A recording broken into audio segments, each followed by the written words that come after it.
Hola, ¿cómo están, hermanos? Que Dios les bendiga. Continuamos así de esta manera en este estudio que estamos viendo sobre el Pentateuco, estos 5 primeros libros de la Biblia, que son Génesis, Éxodo, Levíticos, Números y Deuteronomio. Decimos que son importantes porque si bien ocuparon un lugar importante para la vida y el pueblo de Israel, también ocupan un lugar importante en el resto de los libros de la Biblia, en todas las escrituras. Dijimos que estos libros sientan las bases para las demás enseñanzas, ¿no? Porque es mirando el libro de Génesis, el origen, los comienzos, vemos el Éxodo, cómo Dios formó un pueblo, lo libró de la esclavitud, vemos cómo salieron en libertad. Y luego en los siguientes vamos a ir viendo, como vimos en Levítico, los sacrificios, la manera en que Dios había establecido para que el pueblo se acercara y tuviera comunión con Él, y que ese libro representa, por supuesto, al gran y glorioso sacrificio de nuestro Señor y Salvador Jesucristo. Un libro que contenía leyes, que contiene leyes que son para regular, dijimos, su relación con Dios, pero también la regulación de la vida entre las personas, entre este pueblo tan numeroso, tan grande. Entonces hacía falta también una legislación, hacía falta que pudieran tener leyes concretas acerca de situaciones que se daban en la vida doméstica, en la vida común, en la vida ordinaria, y había que determinar qué hacer. Bueno, aún para esas cosas había ciertas ordenanzas, ¿no? Pero ahora estamos para mirar el libro de números, libro de números. ¿Por qué se llama así? Un libro. ¿Eh? Bueno, se llama así el número, obviamente, ¿no es cierto? Porque deriva del hecho de que en el libro nos relata dos censos que se hicieron, es decir, el pueblo de Israel fue contado dos veces.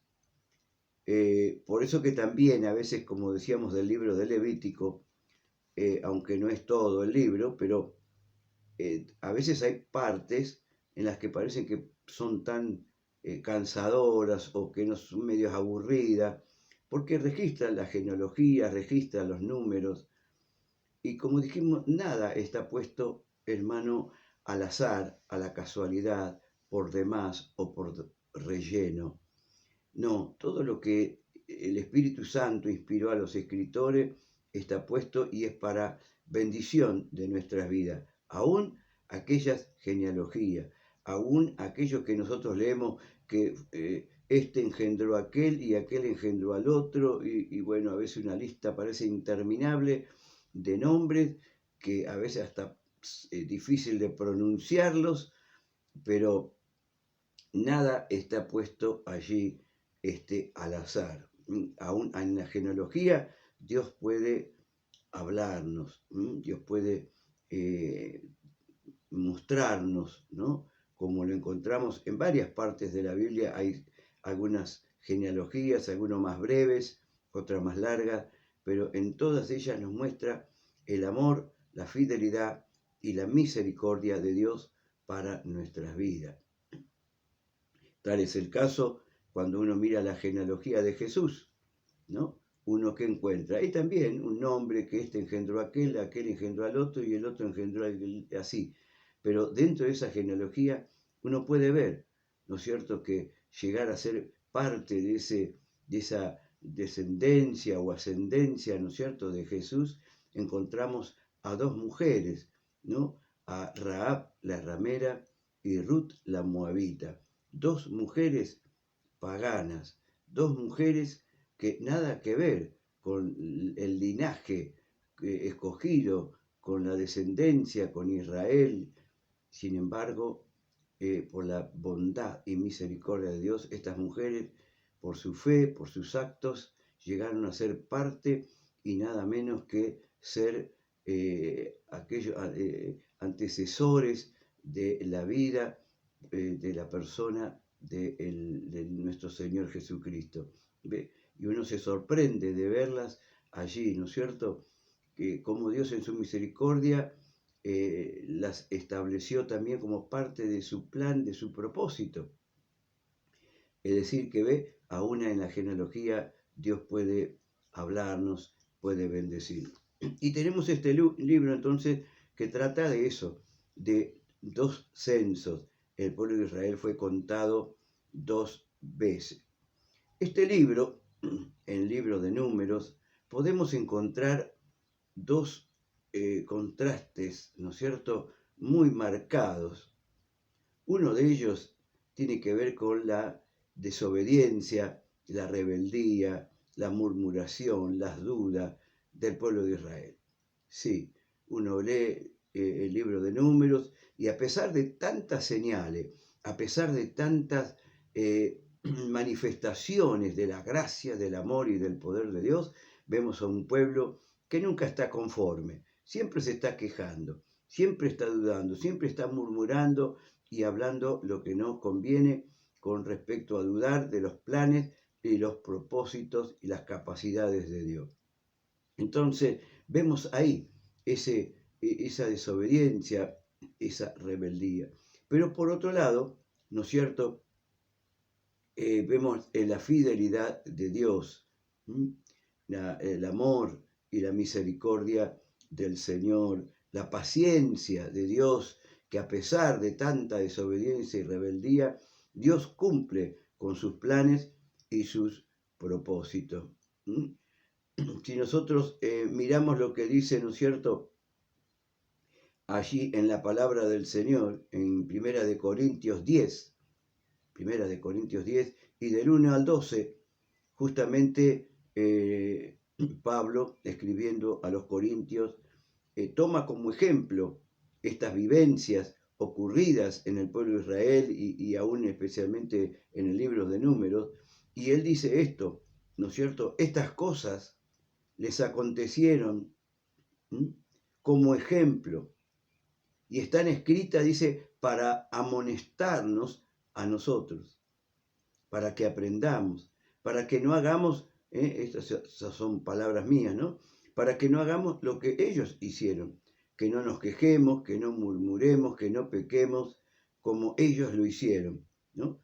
Pablo dice, estas cosas que fueron escritas para nosotros, para enseñarnos, para amonestarnos y para que nosotros no hagamos lo que ellos hicieron.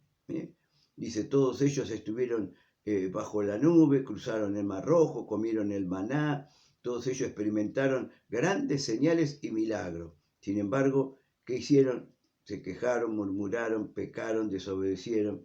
Entonces el apóstol Pablo dice, estas cosas tienen que enseñarnos a nosotros de no hacer lo que ellos hicieron. ¿Por qué? Porque justamente parte de ellos no entraron en el reposo del Señor. Por eso que tenemos dos censos, ¿no es cierto?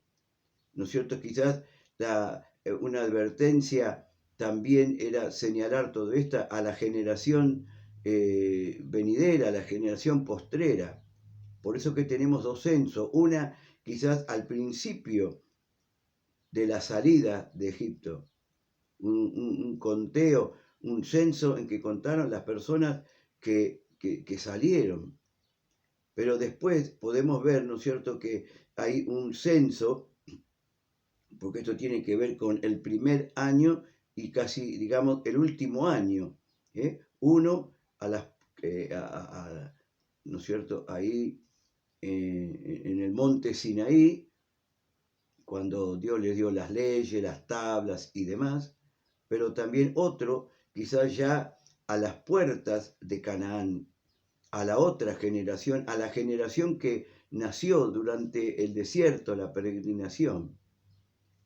¿No es cierto? Por ello se hace este conteo de los que quedaron, porque justamente por causa de la desobediencia, por causa de su rebeldía hacia Dios, muchos quedaron en el desierto. Estuvieron pagando 40 años, como dice la palabra. Según los estudiosos, poder entrar en Canaán, poder entrar en la tierra prometida, no podía haberle llevado mucho tiempo, estaba, digamos, ahí nomás, ¿no?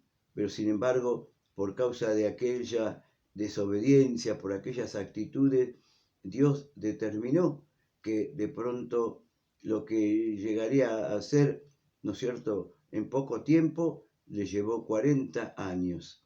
Y esos 40 años fueron difíciles, en los que muchos quedaron y no entraron a la tierra prometida, ¿no? Vemos, ¿no es cierto?, en la palabra del Señor la paciencia, la misericordia de Dios. Como hay, ¿no es cierto?, que a pesar de todo eso, Dios sigue cumpliendo. Dios es fiel, como está escrito en la palabra que a veces mencionamos, dice, no, que Dios es fiel. Aunque nosotros, dice, fuéramos infieles, Dios permanece fiel. Él no puede negarse a sí mismo. Aunque nosotros fuéramos infieles, Dios permanece fiel. Ahora, aquí tenemos el ejemplo en Números de esto. Y sabe que muchas veces ese texto ha sido mal interpretado o tomado como me conviene a mí, pensando que no importa, quizás sí, yo soy infiel, pero a pesar de eso, Dios sigue siendo fiel conmigo. Y eso no es un aval para seguir apoyando o seguir insistiendo en mi infidelidad. No, lo que está recalcando el pasaje es que Dios nunca, por eso dice el pasaje, Él no puede negarse a sí mismo. Él no puede ser infiel porque no es parte de su naturaleza. Si Él dejara de ser fiel, de cumplir lo que Él dice, lo que Él promete, entonces no sería Dios, tendría una falla como nosotros que somos infieles, no cumplimos lo que debemos cumplir en hacer, pero muchos lo toman de esa manera, ¿no? Diciendo, bueno, Dios, aunque yo soy infiel, Dios permanece fiel. No, Dios no está avalando tu infidelidad. Dios lo que está haciendo resaltar es su carácter. Su carácter nunca va a dejar de ser fiel. Y si nosotros somos infieles, bueno, también, por así decirlo, sufriremos las consecuencias por nuestra infidelidad.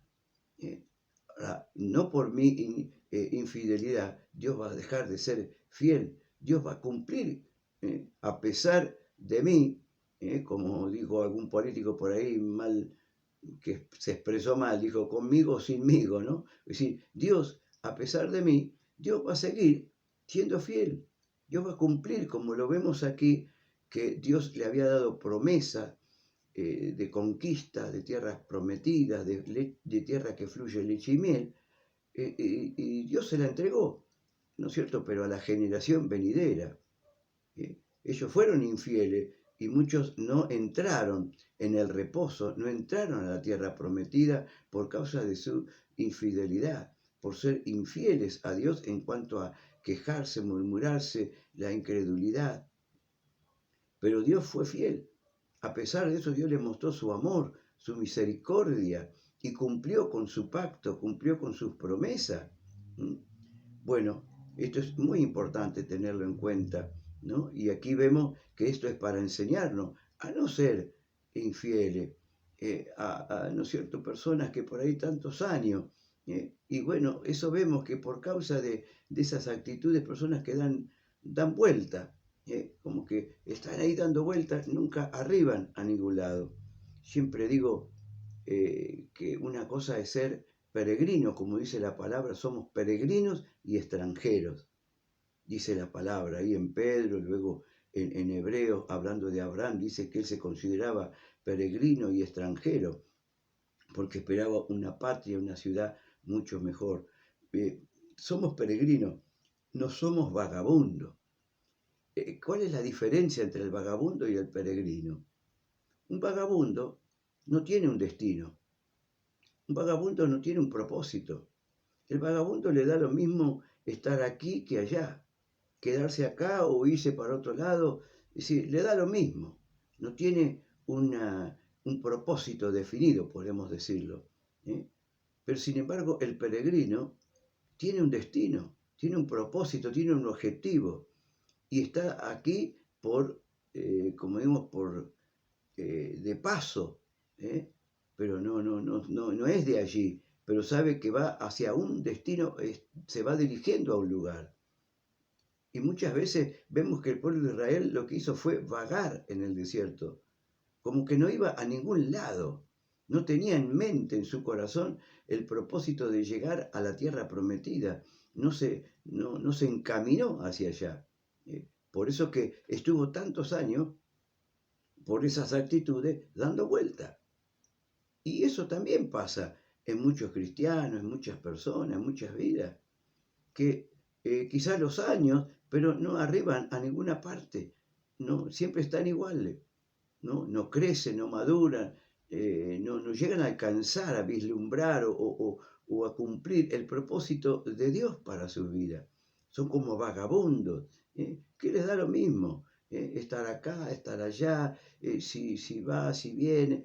No, pero qué lindo cuando uno dice, Dios me llamó, soy un hijo de Dios, tengo un propósito, y se encamina a pesar de las luchas, a pesar de las batallas, toma las cosas de otra manera, como dice Pablo en Romanos, ¿no es cierto?, 8:28, que todas las cosas le ayudan para bien a los que aman a Dios. Entonces, son cosas estas para aprender cuando leemos este libro, ¿no? Que vemos tanta murmuración y uno se enoja porque uno mira y dice, pero ¿cómo puede ser? ¿No? Que después de haber visto semejante milagro, al ratito ya se estaban quejando y ya estaban dudando y ya estaban acusando a Moisés, acusando a Dios. Ahí nomás, usted dice, ¿cómo? Después de haber visto las señales en Egipto, cuando se encontraban frente al Mar Rojo, ¡ay! Ya estaban despotricando. ¿Para qué nos trajiste para morir en el desierto? ¿Para qué?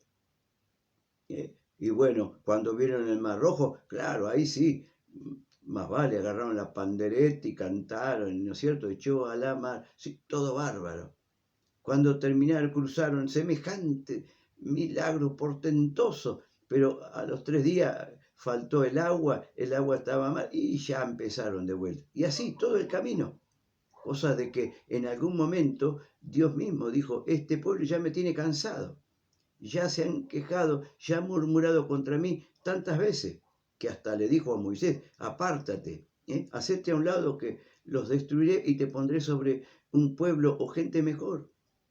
Y bueno, ahí estaba tan enojado el Señor, porque como que lo sacaron, como se dice, ¿no es cierto? Y mire que para sacarlo a Dios, porque la paciencia de Dios no es como la nuestra, como la del ser humano. Sin embargo, Dios, por eso decimos que aquí vemos dos contrastes. Por un lado, la desobediencia, la rebeldía, las quejas del pueblo, pero por otro lado también vemos el amor, la fidelidad, la misericordia de Dios en cumplir su plan y su propósito, aún con la generación venidera, ¿no? Muy interesante para aprender, ¿no? Del poder y la gracia del Señor. Vemos, ¿no es cierto?, dos cositas en cuanto a esto, tiene que ver, ya desarrollando un poco todo el tema ¿no? Pero vemos dos temas que quiero puntualizar y ya termino. Uno tiene que ver con las trompetas, ahí en el capítulo 10, del 1 al 10. Y luego, ¿no es cierto?, otro tema que vamos a mirar y que el Señor nos ayude. Y hablando de las trompetas, que Dios le dijo que se hicieran trompetas de plata, labradas a martillo, pero trompetas de plata. La plata sabemos que simboliza la redención. En la Biblia la plata simboliza la redención, porque simboliza el precio con el cual hemos sido comprados y en este caso no con oro o plata, sino con la sangre preciosa del Cordero de Dios, que es nuestro Señor Jesucristo. Pero las trompetas cumplían la función dentro de lo que es el pueblo como una herramienta, un instrumento de comunicación. Usted después lo puede leer, pero eso tenía tres propósitos. Una era convocar a los líderes, a los principales de cada tribu, de cada familia. Dos, era para convocar a todo el pueblo tenía que reunirse para escuchar alguna directiva o alguna cosa, y también la tercera era para anunciar o alertar como una alarma anunciando alguna guerra, algún conflicto o un ataque del enemigo. Estas eran las tres cosas con las cuales se tocaba la trompeta. Obviamente, para cada anuncio había un sonido o una forma de tocar la trompeta. Y era el instrumento que había, no había celulares, no había nada, ¿no es cierto? Con lo cual pudieran estar comunicándose, y más un pueblo tan grande. Y la trompeta es uno de los instrumentos que tiene un sonido muy particular, muy agudo, es uno de los trompetos que sobresale por encima de todo este instrumento de viento, ¿no? Quizás no como la trompeta, quizás como la que conocemos hoy, pero que servía a los fines y propósitos, ¿no? Y por eso, y que también nos habla de, por un lado, la comunicación, el mensaje y la comunicación del Evangelio, por un lado, poder anunciar, tocar la trompeta, porque tocar la trompeta significaba de anunciar algo, de comunicar algo, de estar haciendo un anuncio o algo, un llamado. Entonces, por eso que en Primera de Corintios dice el apóstol Pablo en el 14, dice, si la trompeta diere sonido incierto, ¿cómo sabrá, no es cierto?, lo que está comunicando? ¿Cómo podemos saber qué es lo que quiere decir? Fíjese que había tres motivos y había que estar atento, y los que escuchaban por la forma de tocar decían, no, están llamando a los líderes, no, están llamando a todo el pueblo, o cuidado, están anunciando una guerra, un conflicto, un ataque. Así que había que prepararse de acuerdo al sonido de la trompeta. Ahora sí, el que tocaba la trompeta, tocaba cualquiera, no sabían para qué prepararse, para qué está tocando, qué es ese sonido, ¿no? Entonces decía, si diera sonido incierto, tenía que tocar bien, tenía que ser claro y específico. Bueno, de esa manera nos habla también de poder comunicar bien la palabra, comunicar bien el mensaje, hablar y decir correctamente, así que la persona pueda percibir la intención, el propósito por el cual uno le está compartiendo la palabra del Señor. En este caso, si hablamos de evangelismo, de hablarle de la necesidad de un Salvador, de que es pecador, que necesita aceptar a Cristo, que Cristo es el único camino. Bueno, muy importante, ¿no? Y obviamente también tiene que ver, ¿no es cierto?, con la buena comunicación entre el pueblo de Dios, el liderazgo, el grupo, las personas, la importancia y la necesidad de estar bien comunicados, como en este caso era algo vital e importante. ¿De qué otra manera podían hacer llegar al pueblo? Y se valieron, Dios les dio la sabiduría para hacer esto, hacerse las famosas trompetas de plata, para que de esa manera pudieran comunicarse con el pueblo del Señor, para las distintas necesidades. Y por último, ¿no es cierto?, tiene que ver con cuidado con las murmuraciones. Muchas murmuraciones vemos en el pueblo de Dios, que si no era Moisés, era Aarón, y si no era Aarón, era contra María, y si no era María, era contra Dios, y todo el tiempo quejando y murmurando, ¿no es cierto? Por eso que muchas veces Dios dice en el Salmo 106, 15, dice, Dios les dio lo que pidieron.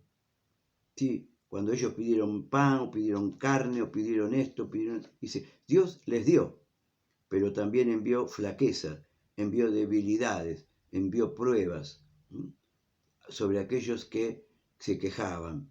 Dios les respondió, pero también sufrieron las consecuencias de esa vida, de tanta queja, de tanta murmuración. Y bueno, quizás este sería otro tema para desarrollarlo, si uno quiere mirar que la Biblia es tan clara de no murmurar, de no estar murmurando, quejando, hablando mal, sino, bueno, con prudencia, con sabiduría, y saber esperar en los tiempos, en los momentos de parte del Señor. Oramos a Dios y dejamos aquí. Amén. Padre, bendice en el nombre de Jesús, y al mirar estos temas, mirar estos libros, como que tanta enseñanza nos dejan, pedimos que nos ayude a tener un corazón dispuesto, abierto a ti. Señor, ayúdanos a estar agradecidos, a tener fe, a saber esperar en ti a pesar de las pruebas y las luchas en nuestras vidas, para que te cumpla toda buena palabra que hay sobre tu pueblo, sobre tus hijos, en el nombre poderoso de Jesús. Amén. Dios les bendiga ricamente.